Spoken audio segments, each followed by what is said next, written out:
Hello, my name is Juan Ramos, and today I'm going to be discussing the science behind the Alka-Seltzer rocket experiment.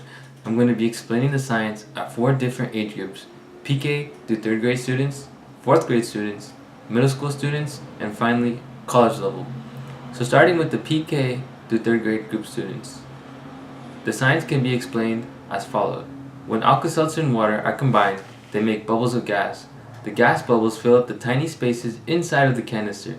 While they are in there, the bubbles of gas bump into each other and into the walls of the canister until there is no more space for them to go.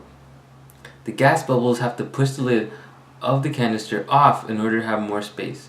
Once there is enough bubbles pushing on the lid will pop off and fly through the air. Some questions that the children can be asked in order to engage them are: do gases have volumes like solids and liquids? And what is pressure?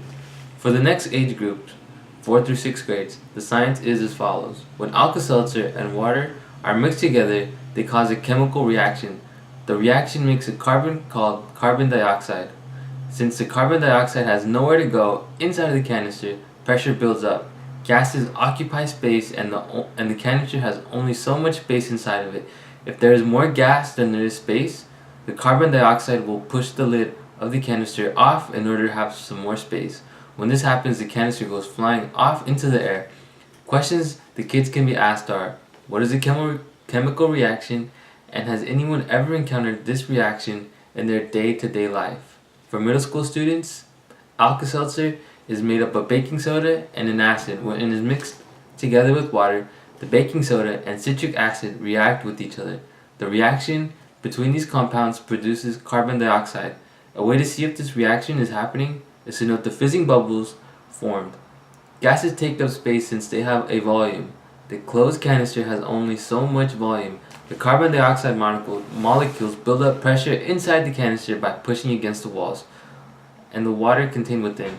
When there is no more space for gas inside of the container, the gas pushes against the water below, causing the lid of the canister to come off, sending the canister flying into the air. Questions that could be asked are: what are other types of acids? And finally, for the college level, Alka-Seltzer is composed of an acid and a base, the base being sodium bicarbonate and the acid being citric acid. When these two compounds are combined with water vapor, carbon dioxide, sodium citrate, and water are formed. Carbon dioxide is the only gas formed in this reaction. Since the reaction is taking place inside of a canister, the volume inside of the canister will stay constant for as long as it can, unless there is force pushing on the walls from the inside. This is where the carbon dioxide gas formation affects the volume. The gas molecules build pressure from inside of the canister until there is no longer any space for them to occupy. When this happens, the lid of the canister bursts off, causing the rest of the canister to go flying into the air. Thank you for watching.